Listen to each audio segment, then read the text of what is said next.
అందరికీ నమస్కారం. తెల్లవారుజామున వంట చేస్తుంటే నిద్రపోయినట్టే అనిపిస్తుంది. కానీ మళ్ళీ అలర్ట్ అలర్ట్ అనిపిస్తుంది.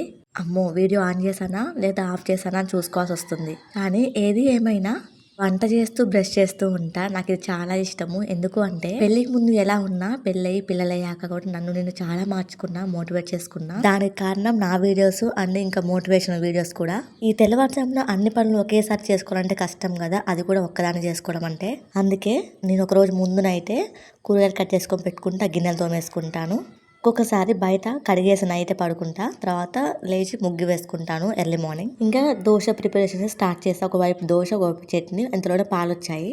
Monday to Saturday early morning brush చేసుకుంటా, కానీ సండే మాత్రం కొంచెం 7, 6:30, 8 కూడా అవుతుంది. ఇప్పుడు నేను పాపనైతే స్కూల్ వ్యాన్ ఎక్కించడానికి తీసుకెళ్తున్నా. కరెక్ట్గా 7:50 అవుతుంది. ఇక్కడ కిచకిచాన్ సౌండ్ వస్తున్నాయి. ప్యారెట్స్ గుంపులుగా ఉంటాయి. ప్లీజ్ ఫ్రెండ్స్ లైక్ చేయొచ్చు కదా. Thank you. By by.